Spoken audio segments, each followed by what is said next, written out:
सह्याद्री.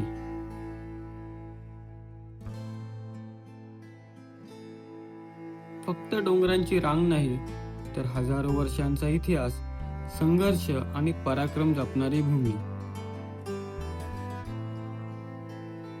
आणि आज आम्ही 6 जण निघालोय अशाच एका ऐतिहासिक आणि थरारक गडाकडे, गोरखगड. तर आज काय स्पेशल? मसाला डोसा, चटणी, सुयोगच्या पैशाचं माझ्या आवडी. नमस्कार मित्रांनो, मी राहुल अंजरलेकर तुम्हा सर्वांचं स्वागत करतो आपल्या यूट्यूब चॅनलवरती. तर आज आपण निघालो आहोत एक रोमांचक ट्रेक अनुभवण्यासाठी, जिथे कातलात कोरलेल्या पायऱ्या आणि तेथील थरारक चढाई तुमचा श्वास रोखून धरेल. तर आज माझ्यासोबत आहेत आपला नवीन मेंबर सुयोग धनावडे, ज्याला आम्ही सकाळी उचलून घेऊन आलो आहे, ऋषिकेश सुर्वे, मागच्या ब्लॉगचा हिरो, आणि आपले मालवणी जोडपा नितीन आणि माझा बायको हा माझा नेहमीप्रमाणे. आणि आपल्याकडे एक यूट्यूबर सुद्धा आहेत, अक्षय माने. तर आता आपण गोरखगडाच्या पायथ्याशी आहोत आणि आता वाजलेत 9. तर आता आपण ट्रेक स्टार्ट करणार आहोत. चला, तर आजचा ट्रेक माझ्यासोबत तुम्ही अनुभवा. देहेरी गावातून ट्रेकची सुरुवात होते. सुरुवातीला वाट सोपी वाटते, पण गोरखगडाचा खरा स्वभाव वर गेल्यावरच समजतो.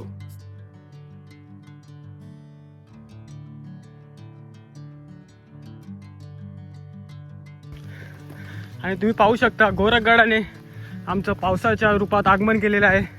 एकीकडे ऊन, एकीकडे पाऊस, आणि एकीकडे अशक्य सुंदर सह्याद्री.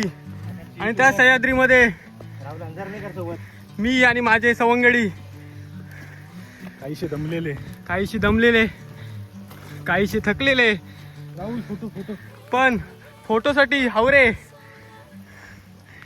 काढतो. दूरवर दिसणारा हा उंच सुळका म्हणजे गोरखगड.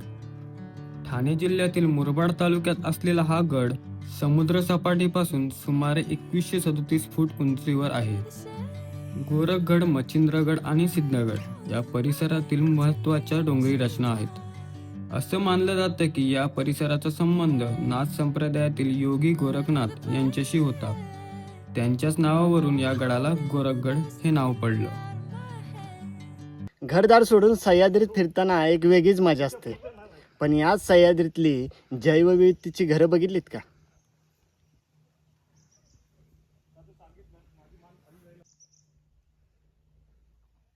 निसर्गाचा एक अद्भुत चमत्कार. छत्रपती शिवाजी महाराज की जय.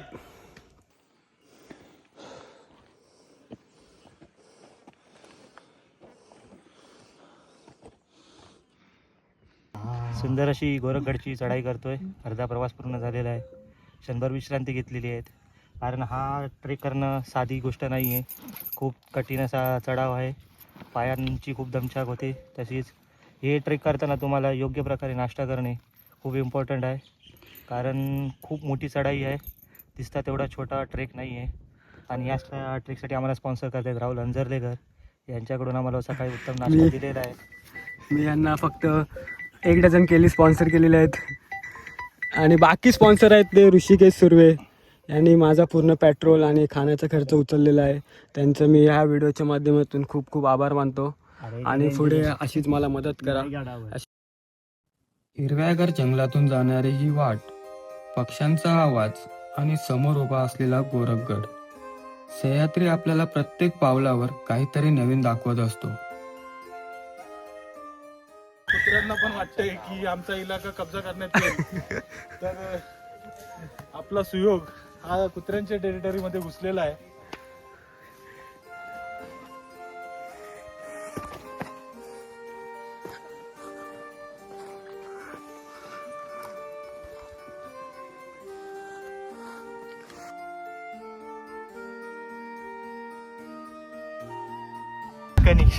जशी महाराजांना माऊलींनी साथ दिली तशी माझी नितीनला माझ्या रुक्मिणी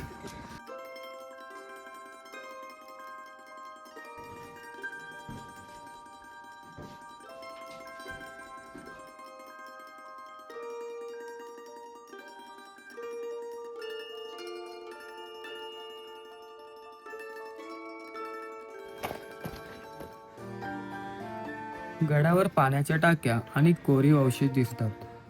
हे सर्व पाहताना जाणवतं की हा फक्त ट्रेकिंग पॉइंट नाही, तर इतिहासाची जिवंत साक्षी आहे.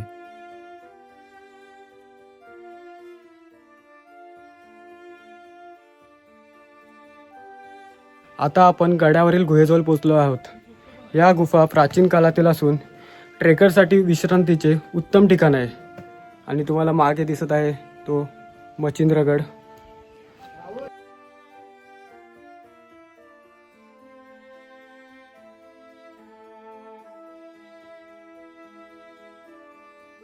आणि आता गोरखगडचा सर्वात प्रसिद्ध भाग, कातलात कोरलेल्या या पायऱ्या. एका बाजूला खोल दरी, दुसऱ्या बाजूला उभा कातळ. इथे चूक होण्याला जागा नाही. अवघड असा पॅच तुम्ही पाहू शकता. आता सध्या आपल्याला अक्षय माने लीड करत आहेत आणि त्यांना सपोर्ट सिस्टीम म्हणून ऋषी आणि सुयोग असे दोघेजणी पुढे चाललेत. त्यांच्या पावलांवर पाऊल ठेवून आम्ही त्यांच्या मागे मागे चाललो आहोत. आणि सर्वात मागे आहेत नितीन गडकरी, इथेनॉल. याच पायऱ्या गोरखगडाला सह्याद्रीतील सर्वात रोमांचक ट्रेकपैकी एक बनवतात. फायनली आपण टॉपला आलेलो आहोत. 100 किलोचा ऋषी वरती आलेला आहे. नाही, खरंच खूप नवल आश्चर्य आहे ऋषीचं. तो इतका थरारक असा ट्रेक त्यांनी पूर्ण केलाय. फक्त जाण्याचं, परत जायचं आहे. तोही तो सुंदररित्या करेल अशी मी आशा बाळगतो. गोरखगडाच्या माथ्यावर असलेले हे छोटेसे मंदिर साधं असले तरी या गडाचं आध्यात्मिक महत्त्व जपून ठेवतं.